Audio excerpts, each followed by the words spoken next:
Hello and welcome to the I Am Fearless podcast. I'm your host, Vickie, and man, am I glad that you decided to click and spend a little time with me today.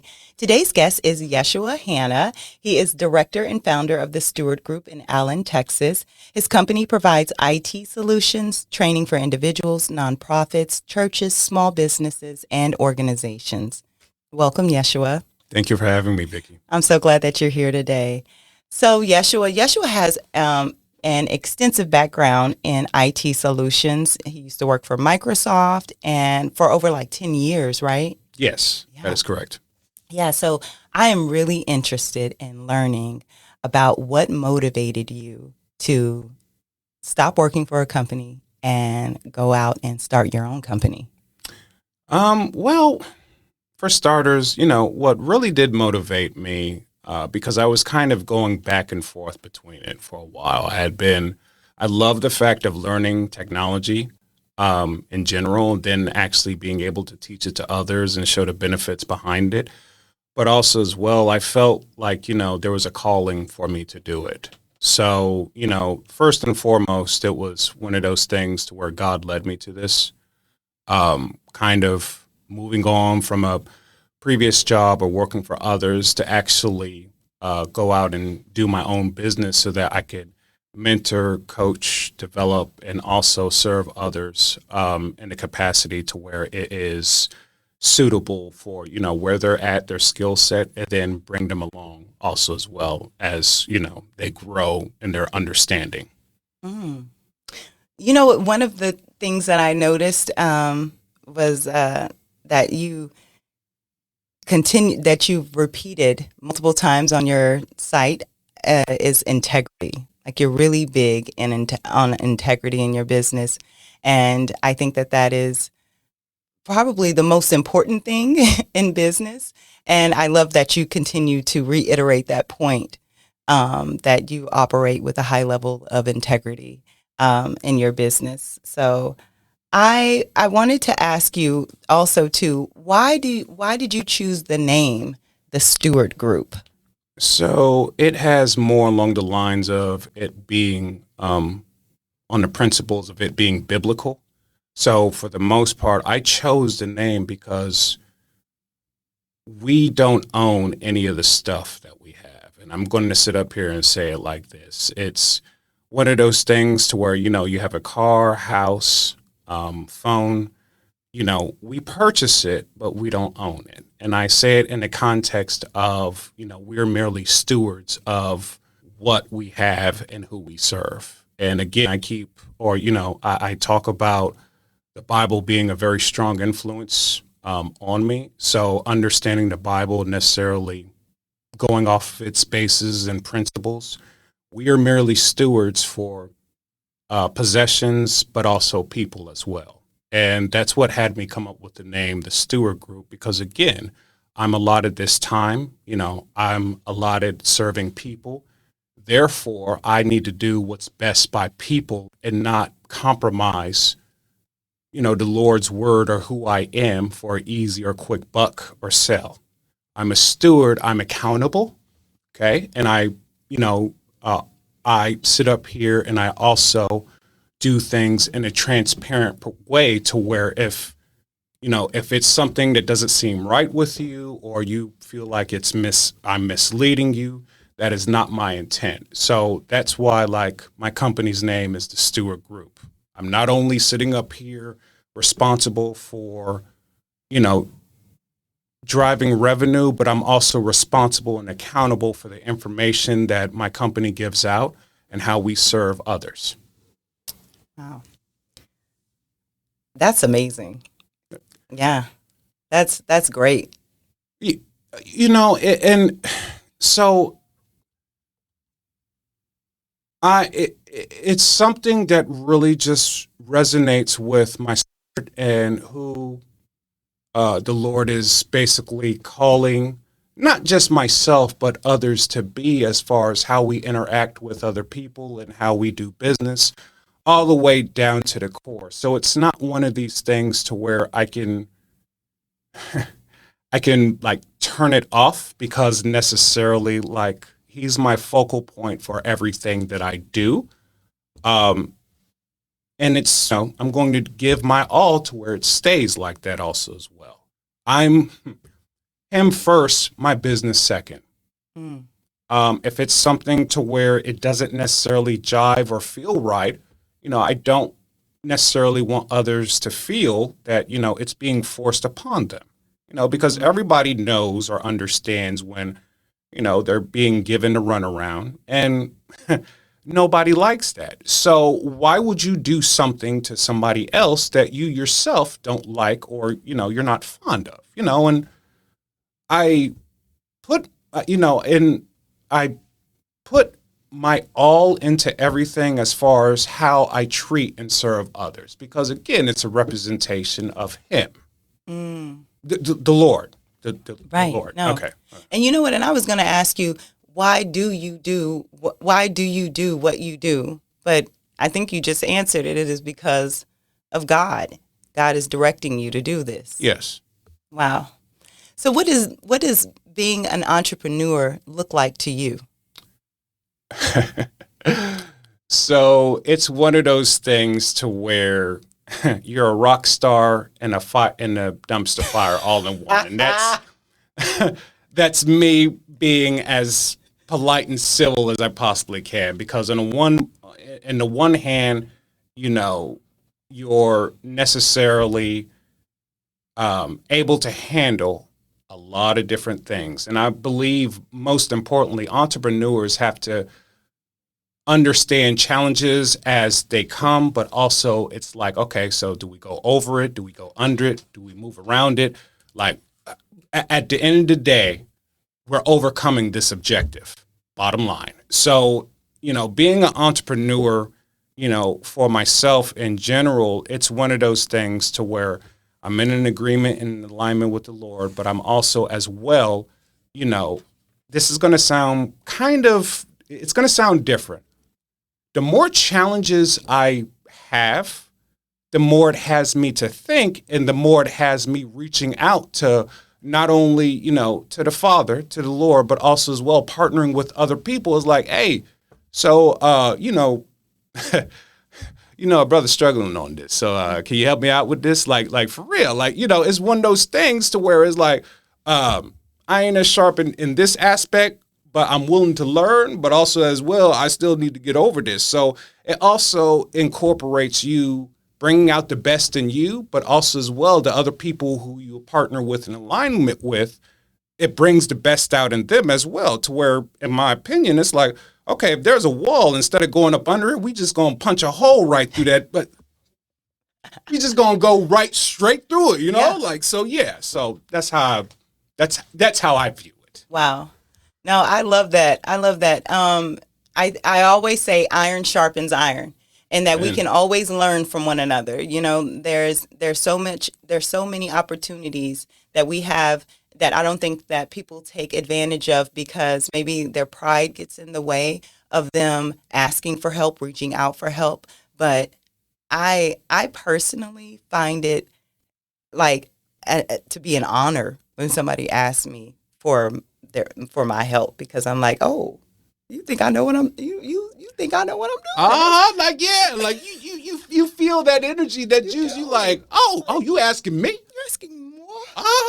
Oh yeah. So you get even more up and excited about it. Like, do. yeah, sorry. Yeah. No, you do. You absolutely do, and it definitely fuels you to continue to serve and help others, because the reward that you receive from giving and helping others it's like unlike anything I can compare it to. Mm-hmm. I really, yeah. So you once told me that you view work as a form of worship. Can you please, and I mean take your time, Okay. because when you said this, I was like, whoa, I have never thought of it like that, and and I think that in thinking of it like that, work doesn't seem like work anymore.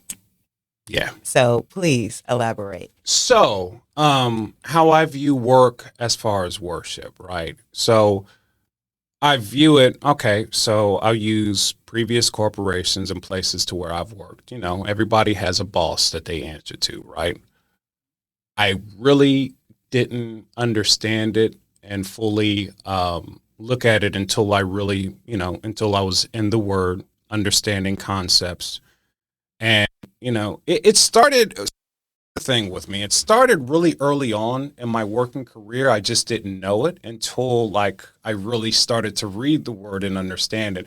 So work, yes, is a form of worship, in which case, the way how I interpret it, and, everybody has their own, I guess, lingo or saying, work harder, not smarter, right? Or work smarter, not harder.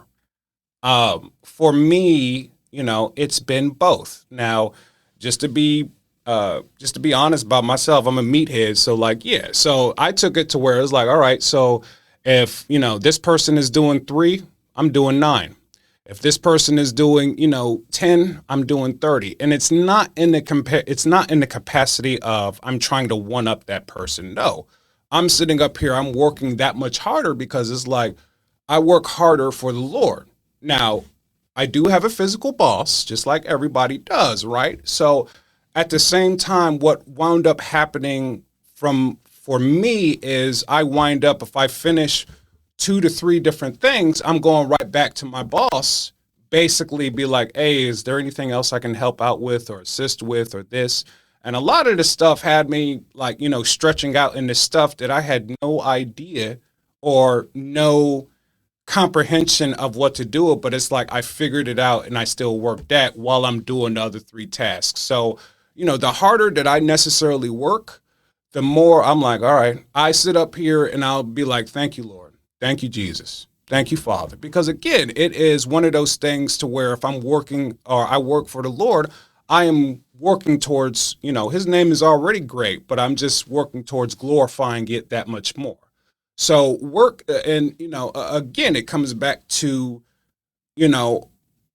my perspective and my belief, my belief and my perspective of understanding the Word and biblical terms and practicalities and everything, to where I incorporate and indoctrinate that into how and what I work and how I treat people also as well. Work, people go hand in hand, and you have to be kind of mutual for both of them, which for me, that is a form of worship, and it is a form of how I'm treating and serving his people along with the work that I do. Wow. Did y'all get all of that? Because listen, that is that's phenomenal. No, that's phenomenal. It is, and again, it's his spirit. His spirit that is working through me. It's not. Okay, I'm overthinking this. Pause, right? So you on camera, stop.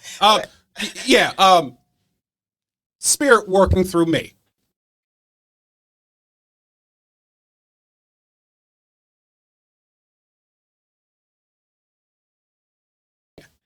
Wow. No, so Yeshua, I have to ask you, where did you get this strong foundation that you have with the Lord? Where did that come from? Was it something that you were always brought up with? Did your family instill it in you? How did this come about to creating the Yeshua that's sitting in front of me right now? So, my family plays a big part in it, and I say it. So I'm gonna tell you a story about me. Oh goodness, here we go. Right, but you know what? Hey, look, we inspire people through storytelling. Yeah, here at I Am Fearless. Yeah, okay, definitely. You feel that pun? Yes, we inspire people.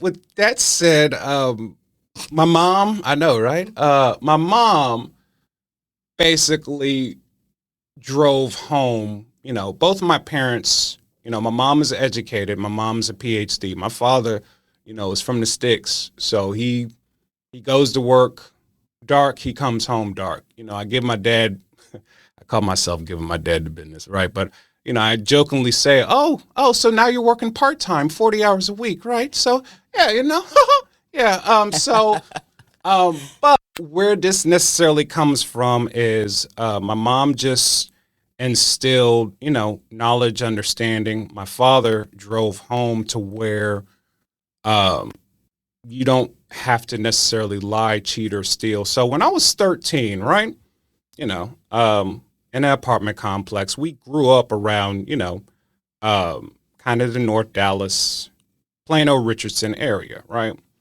Now, at the time, and I didn't know, I didn't know what I was doing, but at the same time, I was making money off of it. So, what necessarily transpired and happened? I would go to a corner store, and at the time when I was in middle school, um, when I was 13, I was taking bubble gum and kind of flipping it on school grounds, which is a big no-no. If kids are listening, don't do what I did, right? Yeah, for sure, right? So even though, there are better ways, y'all, right? This is why I'm going through this story. I'm taking y'all down this path, right? Better ways, right? So, yeah, I was hustling, right? So be taking gum, I wasn't really paying for it, but at the same time, I'd flip it at school, certain kids would get sugar highs and everything like that. Well, lo and behold, I'm on my way to class. I got finished flipping a lot of gum, pitsy sticks, all the above, right? So I'm like, hey, right? I bump into a resource officer and, all this stuff just drops out of my bag, right? So, with that being said, I'm not even, Lord, forgive me for this, I swear. Please, Father Jesus, thank you. Please forgive me for this, right? But I acted like I was blind, right? So I'm sitting up here on the ground. My stuff is necessarily dropped out of the bag. I'm just sitting up here and I'm acting like I'm blind to where I'm fooling around on the ground, acting like, oh, what is this? And, the resource officer was like, the Bubblicious is to the left. And so when I sat up here and I reached for it, I was like, oh, God, okay, yeah. So, and I was sweating bullets too, because I went to they took me to, the principal's office, and I was like, oh my God, I'm gonna die. I wanted them to arrest me, right? I wanted the resource officer. I even begged him, right? Because when my father came down, I already knew what it was. I knew what the business was, right? Ain't no talking with this, right? For some of y'all, I don't know if y'all lived through or experienced either a switch or a wooden spoon. I'm a wooden spoon survival, right? So, that was after the strap, right? So foreplay. My father gets there, right? Like, boy, get in the car. I just looked down, right? I'm like, oh hell. I'm like, this is it. I had a good life. Oh my God, I'm gonna die. He gonna sit up here and they gonna right? So he like, where'd you get this? Where'd you get the candy from? And see, my father, him being from the sticks, he asked me that one time, boy, I was like, hey, I took it from the stove, this, that, and the other. I was even giving him details of my mood and everything. That's how real it got for me, right? So he like, okay, we going right back, right? And I'm embarrassed at this point. My father took me to the corner store, talked to the store owner, right? The store owner, and I was, my father said this in front of him. Now, at the time, I'm not going to go too deep into it, but my father asked, you won't press charges against him? And I was like, oh my God, I'm gonna serve a life sentence. What was it, Akon convict? Right? I'm really feeling just some type of way because my heart sank. Because I was like, at one point I thought my father died me out. No, he saved my life then, right? During that point, I just didn't realize it. So took me to the corner store, was there, the gentleman or the owner banned me from that store. Then when I got home, boy, well, we're going to need another session for this. But my father, I'm just going to be civil about it. He got at me. He spanked me. Yeah, there we go. He spanked me, right? So went to bed, right? And there's nothing worse also as well, because my father spanked me, right? And again, I still feel those, right? But then I love my mama, right? So I like when my mama spanked me too, and then they kind of tag teamed on me. I was like, I couldn't sit down for a few days. So everything I was doing, I was just kind of standing up, wave. Oh, you can take a seat. No, you know what? Hey, you need a seat right here, because that's how it hurt emotionally, psychologically, and physically, right? So, Right. I get it both from my parents. Mother being very educated, father working hard, and at the same time, like that trip actually refined, changed my adjustment on how I view things, not taking things that don't belong to me, being upfront with people. You know, I'd much rather you not like me for telling the truth than, loving me for telling you something that's false or inaccurate. And it's just been like that ever since. Wow. So, Yeshua, so what you're saying is that your mom and your dad pretty much beat integrity into you. Oh, you did? Excuse me. Yeah. Yeah, like if any of y'all watch wrestling or wrestling, right? You know, the tag team matches, that's how they did me. And like me being a meathead, right? I had to be like extra hard with it. So it like, get the chair. No, get the bread. No, I'm teasing. That's a joke. That's a dark joke. But yeah, sorry. Yeah. Oh my goodness. Yeah, they just went ham on me. They like, you know what? And again, it's like, yeah. Oh my, this is Yeshua. That is so funny. That is so funny. Oh my goodness. Yeah. Wow. Well, you know what? What they've done has helped to shape you into the man that you are today, one that is not afraid to share how he feels about God and lead his life with integrity. So, shout out to your parents. That's amazing. They've done a great job with you. Yeah. Yeah, they've done a great job with you. So I want to ask you a couple more questions. I'm really interested to learn, what does success look like to you? Well, I mean, success at least looks like to me is spiritual fulfillment, illumination, just basically so here's the beauty about this, or at least from my perspective and understanding of the word. God never breaks his promises nor his words as far as how he communicates, and he never breaks his own rules or laws, right? So the Bible is a very solid point as far as all the things that the Lord guarantees, the Lord and Jesus Christ guarantee. So success for me, again, is spiritual nourishment, illumination, enlightenment. Money does help. Well, money does help, but it's not my main driving factor.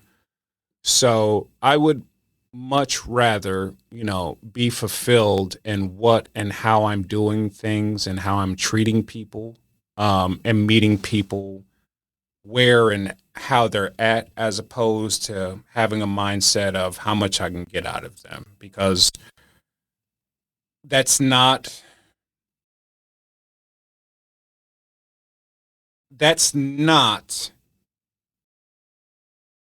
who I am, and that's not necessarily how the Lord governs my life or the purpose that I serve for him.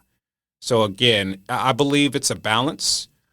But the more important things to me as far as success are, I'm doing what the Lord is calling me to do, serving his people, taking care of his people. And with that being said, I already understand and know from his word that's in the Bible, I'm going to be guaranteed earthly wealth. Now, it's still also one of those things to where, when you have it, you still have to do right by the Lord also as well. So success is a balance. I look at it as success being a journey, not a destination. That's beautiful.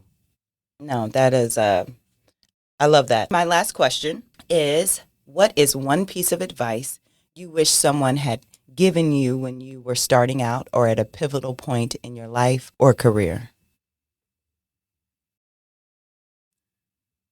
Trust the process. So, with that being said, like, again, I believe leadership and learning go hand in hand.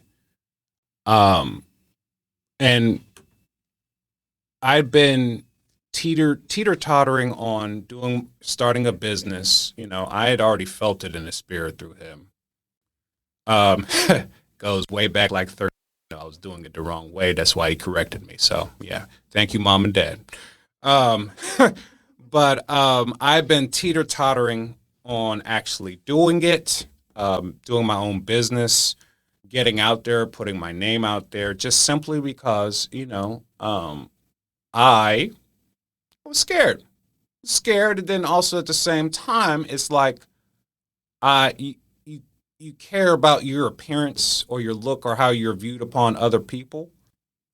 And God does have a sense of humor because, again, he was patient with me, kept me in the palm of his hand. And it's one of those things to where I was nervous. I didn't want to look bad. I didn't want to look like buffoonery. I can honestly say when I focus on him, it doesn't matter how others view me as long as I'm doing right by him. I'm doing right by him. Everything else is going to fall into place. So, anybody who is teeter-tottering on whether you should do it or not, or they're more conscientious of how people view you, all I can basically tell you or suggest to you, at least what's worked for me, prayer, supplication, the Bible, talking in the spirit, meditating. When I have that, and I do this just about 4 to 5 times a day because I have to stay in alignment and agreement with him. Everything else, it plays a part, but it gives me a bigger picture of who I'm serving and why I'm serving and why I'm doing what I'm doing by him. Wow. Wow. I think that's some amazing advice. I think that is some amazing advice, and thank you so much for sharing that. And you guys, I want to let you know that Yeshua also has some amazing resources on his website that are free. The cybersecurity checklist, the managed IT audit worksheets, and it's to be determined, the cybersecurity workshop. Yes, that is correct. Mm-hmm. So those dates will be announced, I'm assuming, on the website whenever they become available. But I mean, wow, Yeshua, you have, I really have enjoyed having you here as a guest. I've gotten chills from hearing you talk about work being a form of worship and understanding challenges as they come and trusting the process. Those are all like key things that I think every entrepreneur, not necessarily only entrepreneurs, but anybody exactly can use in their life on a daily basis. Mm-hmm. So thank you so much, Yeshua, for being here. And Yeshua, before you go, would you mind sharing where we can find you? Drop your Instagram, your Facebook, if you have one. Oh, yeah. All of that. I'm located in Allen, Texas. Office is 825 Waiters Creek Boulevard. It's building Suite 250. And then my Facebook is thestewardgroupe.com. Now, Steward Groupe with an E at the end. So the Steward Groupe with an E, so kind of like groupie. And then also as well for my website, it's www.thestewardgroupe.com. Followed by my Instagram is the Steward Groupe with it. All these have an E at the end, so kind of groupie, but yeah. You guys go be groupies. Oh wow, you go. Oh wow, you gotta. You know what? That's good, right? Well, no. That in a good way. Let me be quiet. Wow. You know what? Yeah, wow. I had to. Yeah, I know. I had to mess with you. God, dog. Okay. I had to mess with you. Oh, my goodness. Well, Yeshua, thank you so much for being a guest here on I Am Fearless. And you guys, this is Vickie encouraging you to love everything, everyone, and most importantly, yourself. Thanks and take care.